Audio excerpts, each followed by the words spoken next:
Welcome to the Work Hard, Play Hard podcast. My name is Rob Murgatroyd, and I am a former doctor turned lifestyle entrepreneur. Each week, I interview some of the best minds on the planet on the science of achievement and the art of fulfillment. Today's episode is a mini-sode that we call Fri-Date with the Wife. In these mini-sodes, my wife Kim and I deconstruct the strategies that we've developed over the last decade to not only grow personally, but to turn our struggles into lessons and create fulfillment in all areas of our lives. Excuses are over. It's time to live. Let's dig into today's topic. All right, before we jump into this episode, I want to invite you to be considered for my Work Hard, Play Hard Mastermind by completing an application at workhardplayhardmastermind.com. So this mastermind is not like any mastermind you may have been to or heard of, I promise you. This mastermind is for 6 to 7 figure entrepreneurs that are working too damn much and aren't taking the time to have amazing experiences around the world with an incredible tribe of people. So every 100 days or so, I drop you into new experiences that are specifically designed to elevate your thinking, to give you new ideas. Look, you get your best ideas not staring at a computer. And actually, this is the way high-level people really collaborate with each other. They do it over a glass of champagne, watching the sunset in the south of France. And we'll be doing things just like that. In fact, we'll be taking a vintage car ride through the French Riviera this summer, and we'll be truffle hunting in Florence in the fall, to name just a few of the experiences so that I can give you a feel for it. So if you are ready to do some fun stuff around the world and really want to level up your tribe in one shot, fill out an application at workhardplayhardmastermind.com. We'll jump on a call and we'll see if it's a good fit. All right, let's jump into today's episode. Kimberly Bob Mueller. What? Murgatroyd, how are you today? Where did that even come from? Well, today's all over CNN. Oh, is it? I don't know. I haven't been checking the news. I've been doing this thing called working. Everybody know. Everybody. How are you, baby? I'm good. I did my first TB12 workout today. That thing kicked my tail. And what was your thoughts? That was hard as shit. You know, what's really exciting, and this is one of the things, like today we're going to be talking about finding an extra 10 hours in your week. And one of the things for me that I really hate is 2-hour workouts. Like, I remember when I was competing in fitness competitions and I would have to go to the gym. And it seemed like a third job, like having to go to the gym. It is. It's like a never ending thing. And I hate that shit because I've got a lot to do and I got a lot I want to do. And what I love about this TB12 workout is there's no like drive there, drive back. I can do it at home. It's simple equipment. It's an effective AF workout, and boo, we can take it with us. You look like Paul Giamatti in Billions, how he has this S&M fetish with these clips and carabiners and strapped up to it looked like we were going to put an apple in your mouth and we were going to spin you around the and door. Start whipping me just a little bit. Well, listen, what are we talking about today, honey? Today we are talking about finding an extra 10 hours in your week. Like, who wouldn't want that, right? You know, before we started this, when you were explaining to me, because, I literally know nothing about these episodes we're going to do until Kim hands me a piece of paper and tells me what we're going to talk about. But you really described 10 hours extra a week in a very, very different way than I had thought of in the past. So before we get into this, because it's a little bit difficult for me to process it in two different ways. For example, when I was working full-time, finding an extra 10 hours a week was, I don't know how to put this into words. It was very different than finding an extra 10 hours a week now. So I'm going to let you lead this podcast because I think I'm going to have a little bit of trouble stumbling over the two different time periods of working and non-working. Okay. Well, so what this is going to be all about is finding more time to chase your passion or do more things you love or spend time with your family, whatever that is for you. So, what's the thing you hear everybody say? Oh, I just wish I had more time, right? I wish there was more hours in the day and all of these things. But when you really break it down and you look at what you're actually doing in a given day, there's a lot of activities that you could maybe outsource, you could maybe not do, you could do more effectively. And it's about finding those little pockets of time that you can reallocate towards something you really, really love to do. And we're going to walk you through the exact process today. All right, let's do it. I'm a student here just as much as you listening. Well, so the method we're going to use today, I'm taking from our good friend Chris Harder. And in your mastermind, as I'm sure you'll remember, because it's your mastermind in Boston, Chris walked us all through this method where we wrote down everything we did, morning, noon, night, when we worked out, what we did, what we ate, all this stuff, Monday through Sunday. And I think we talked about this in a previous episode. It was like, by the time he got to Thursday, he's like, Thursday, what did you do when you woke up? And we were like, oh shit. He's going through every day. To put this into perspective, close your eyes right now. Not if you're driving. Well, don't do it yet because we're actually going to walk them through this. Okay, open your eyes. Okay, good. There you go. So we're going to walk them through it. But before we walk them through it, I want them to start thinking, blue sky thinking. If you had an extra 10 hours in your week, what would you do with it? Like, what would be the things that you want to do? Because this is the thing. When we did this exercise with Chris, it was amazing because we could find where we needed to modify our schedule, change what we were doing, outsource and whatever. But the only thing it lacked was that blue sky thinking of what would you do with that extra time? And actually, Lori is the one that said it to me, Lori Harder. She was my partner, one of my partners in this exercise. And she said, the one thing I want to do in this exercise is not only mitigate the things I don't love to do, but I want to add the things that I wish I could be doing, but don't have the time for. And in fairness to Lori, if you watch her Insta stories now, she's playing guitar. Yeah. And so I'm assuming that was one of the things that she wanted to do. So she's been doing this process for like 6 months. And so by the time we got to your mastermind, there wasn't much left on her list because she's consistently doing this process and taking inventory of her day.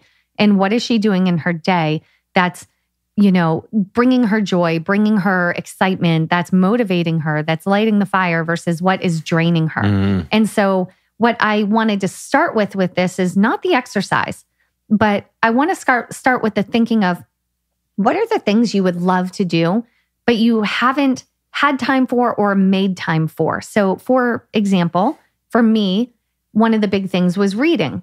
And I prioritize things and I prioritize work and family time over reading. And I know that I need more reading in my life because one, I like to do it, but two, that's kind of a source of inspiration.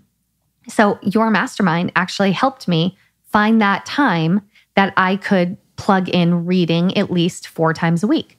And I consequently have finished a pretty big book. So, that for me is a big deal. I'm going to interrupt you a little bit because because that's what you are. I'm a professional interrupter. I do it for a living and get paid to interrupt. But who pays you to interrupt? Well, in my head, I get a big check for interrupting. So here's the question I have for you. Sure. How there was the decision to be able to say, hey, I want to read more. Then there was the actual activity of doing the reading. And then there was the actual time blocking of when to do the reading. See, that's where the fun is. Okay, so here you go. I'm just going to give you my brief example just on reading because it's a super basic example. And you're going to see how you can find a pocket of time that you could reallocate that time and do something different. Okay, and then we'll go through this process with you guys. So my thing was this. So Chris told us Monday morning, you wake up. What do you do? Where are you going? Who are you with? Like all of those things. My Monday morning, I wake up, I make breakfast for Sophia. I get her ready. I jump in the car and I drive her to school. She goes to school at 8:30. At 9:15 is the time that I need to walk into yoga. So from school, I drive to yoga and I go into the parking deck. Well, I have 30, 40 minutes. And sometimes I do a coaching call that early, or I'll do like a nutrition consultation, but that's not very often. So what do I end up doing? Sitting in the scroll hole because I don't have enough time to really go home and do anything, but I have plenty of time if I'm just sitting in the parking lot. So what I decided to do, and as we all know, I have an addiction to my phone. So I decided to park deep in the parking lot to where my phone doesn't even pick up, and bring a book, leave the book in my car. And for that 20, 30 minutes while I'm sitting in the car, I now read. Now, if you were not going into Osama bin Laden's Afghanistan cave where you couldn't get cell phone communication, and or somebody listening is like, I don't have yoga in the morning. I wish my dream is that I could wake up and do yoga, but unfortunately I'm on the subway, right? Yeah, as an example. We're going to walk them through their day. I'm giving an example of my day and how I had a pocket of day that was misused time. I'm going to call it misused time that I could reallocate to something I really wanted to do. But I would never have found that misused time had I not walked through this exercise. So that's my day. That's not everybody's day, and I get it. I love my life, and listen, I'm not lucky. I created freedom in my life by designing my life so I could wake up on Monday morning and go do yoga. You know what? Since you said that, Tom Bilyeu said something really interesting along the same lines, which is him and his wife say to each other all the time, for the good and the bad, we chose this. Yeah. We chose this. We chose this. We chose this. So let's walk you guys through what this looks like. So the first thing that I'd like you to do is make a list, or if you're driving, think in your head, what are the things that you would love to do in your life if you had an extra 10 hours? So it doesn't have to be one thing. It could be a bunch of little things. It could be, I want to learn Italian, or I want to read a book, or, whatever those things are. Or it could be like, if I had an extra 10 hours in my week, I could totally dedicate that to my passion project and, creating a new source of income for myself or something like that. So it could be any of those things. Would you have more date nights? Would you travel? Would you spend more time with your kids? Would you volunteer? Would you volunteer at your kids' school? What are the things that you would love, love, love to do? What are the things that would enhance your life, right? And provide more fulfillment for your life? So what I would do is I would first write down all of those things. All right. So here's the thing. Very often people, now we're entering sort of my space here, right? Very often people will say, I'm in a season of work, or I have a deadline on a project, or my focus right now is to make sure that I bring home the bacon. And they don't look at those things in their life that will provide more fulfillment as having any value. So that's not true, is what I'm going to tell you. So, the best example I can give you is we watched a documentary on the airplane called Seeds of Greatness. And when they asked Wayne Gretzky how he got good at hockey, Search for greatness. It's not Seeds of Greatness. No, I don't think so. Well, search for greatness or Seeds of Greatness. I think Kim's right because I'm usually wrong. But here's the she's autocorrect. Trained well, right? Here's what he said. I got really, really good at hockey after I played football. So in other words, he went from hockey, football season came around and played football, and he went back to hockey. So whenever you disengage from doing something and go into learning Italian, meditating, going to yoga, do any of those things that are on your list, know that when you come back to work, you're going to be sharper. So I think it's important also for us to talk about the why. Yes. Because a lot of times people look and they go, I don't have time to do Italian. I don't have time to learn. Well, that's what we're doing. We're finding the time.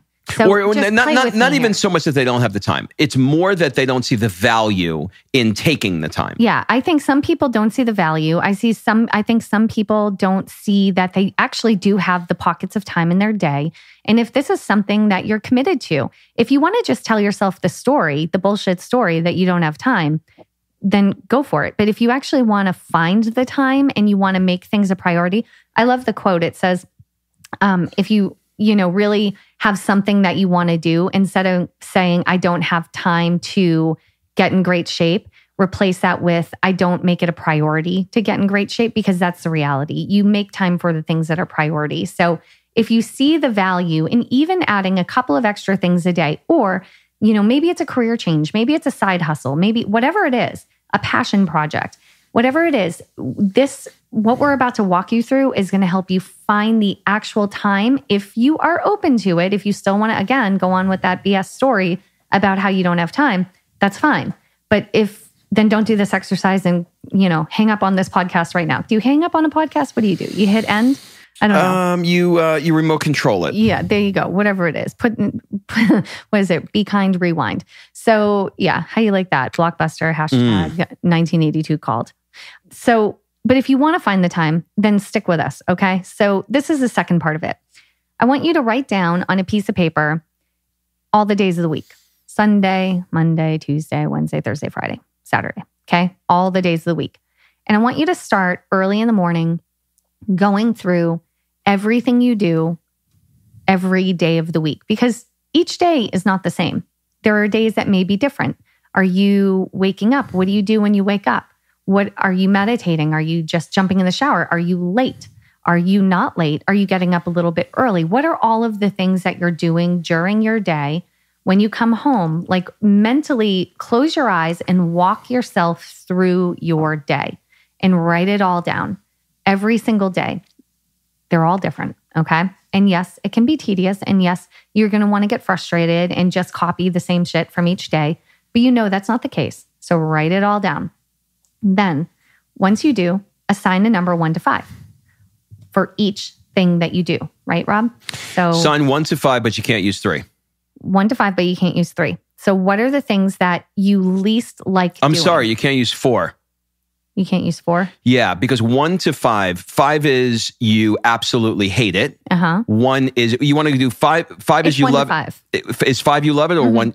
5 is you love it. Okay, 5 is you love it. Then what did he tell us to do? He said you can't choose 4. Yeah. That's what it was, because 4 would be the equivalent of like it's not good and it's not bad. So you have to make the decision that it's either bad and it's a 3, or it's great and it's a 5. Yeah. So you can't choose 4. So assign the number 1 to 5. 1 is something that you really do not like doing. It sucks the joy right out of your life. It drains you of energy. And a 5 is something that you love and you want to do more of, right?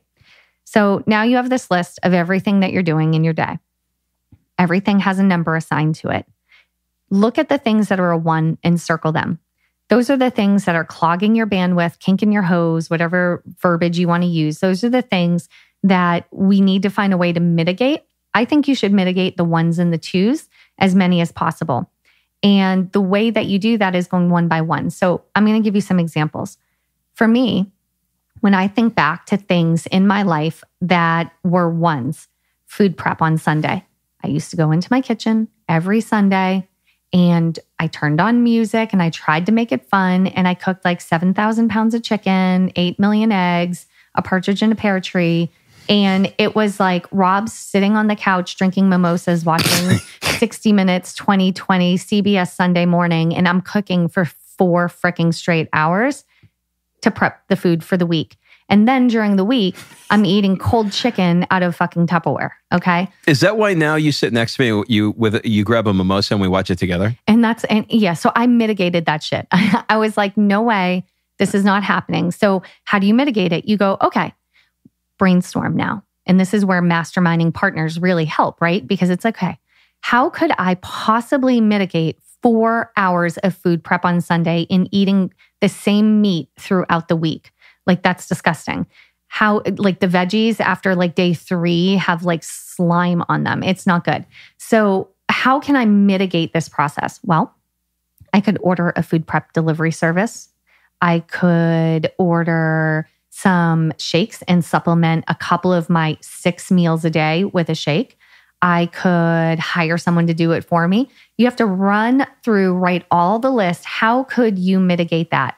What's going to fit into your budget? What's going to free up that time so you don't have to do that horrible food prep? For me, that was getting on my nutrition program, where now Rob and I, instead of doing, 5 to 6 meals a day and they're all looking like chicken, broccoli, and asparagus and rice, now it's a couple of shakes, a couple of snacks, simple, simple. And dinner is TB12 with a side of protein. Done.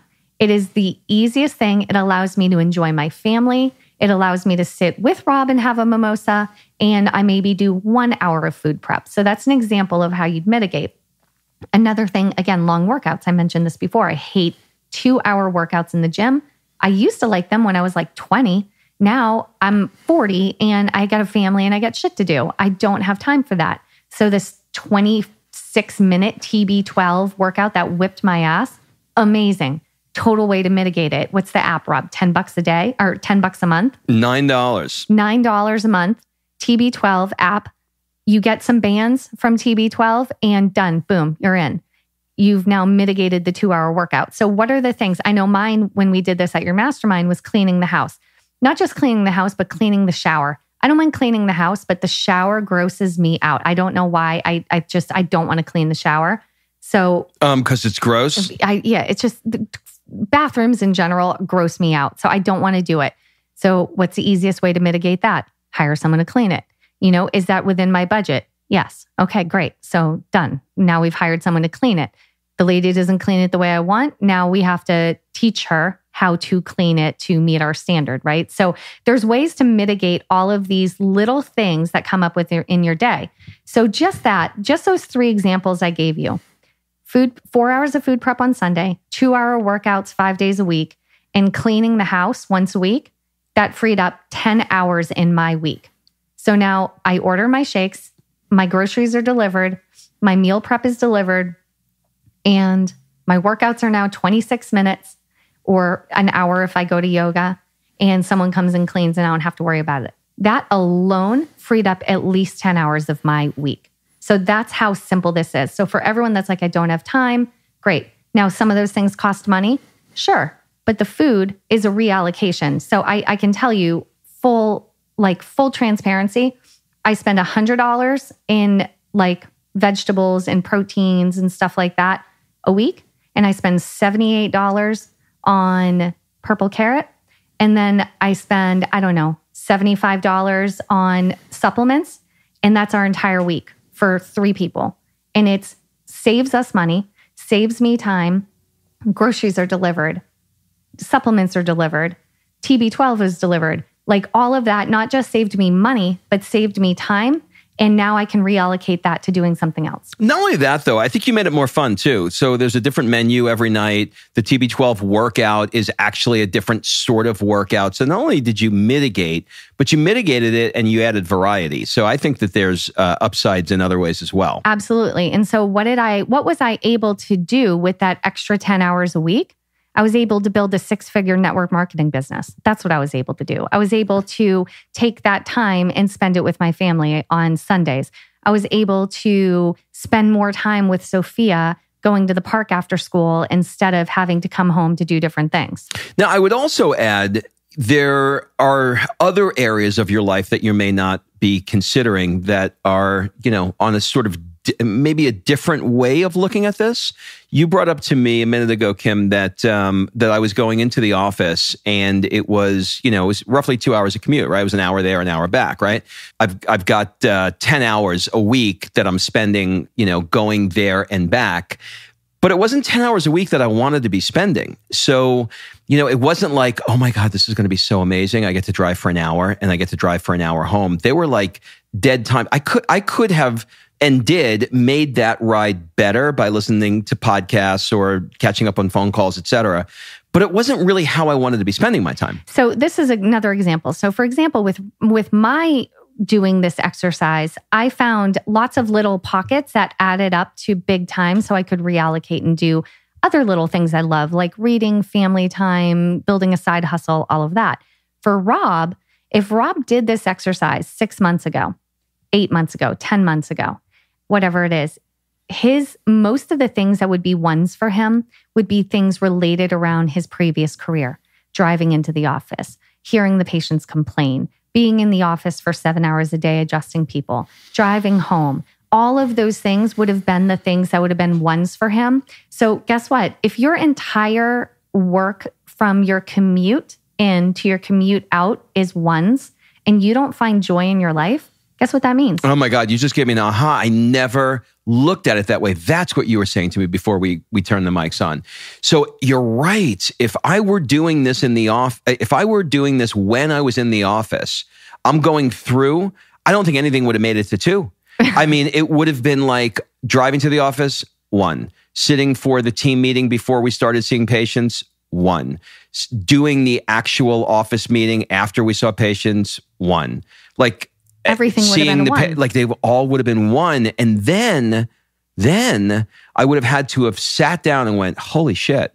Like everything related to your career. Of these 12 freaking hours from 7 a.m. to 7 p.m. on Monday that I just spent, they're all freaking ones. Yes. So in that, if you're that person. That was good. That was good. If you're that person where all of a sudden you see that everything related to your chosen career is a one. Now when I did this exercise, I was really struggling. And the things I was coming up with that were like 2s and 3s were like having to walk the dog, 19 flights of stairs, or as if he goes down or up 19 flights of stairs. Well, I mean by flights, I mean get in the elevator. You just made it with a potato sack in the snow both ways. It was hard, that hill climbing, but it was I really had to look at those things that I was doing, and yeah, they weren't really so bad. Yeah. I mean, this is what lifestyle design is all about. So if you take an inventory of your life and you're finding just little pockets here and there, and you can add up those hours to something bigger or to input some of these little things that you want to do that light your soul on fire, amazing. But if you, like I said, do this inventory and everything related to your career is a 1 or a 2, maybe it's time for a shift. Maybe it's time for a career change. Maybe it's time to build a side hustle so you can release the main gig in the same way that Rob did. So from that point now you got this list and it's glaring you back in the face, and you can never unknow what you just ranked everything in your life. You can never unknow this. So you have 2 decisions, right? You can keep bitching and keep complaining about how your life sucks and you haven't designed what you want, or you can begin to take action. You can begin to mitigate those things that are 1s and 2s and do better, outsource them, find a way to make them better or not have to do them at all, or completely make a career shift if that is what you need to do. So look at the things and say, what can I take action on today? What is something that I could make better? If it's something like food prep or whatever, there are so many ways that you can simply reallocate the money you are spending on food into food that is going to be just as efficient and not cost you all of that time. So look at those things.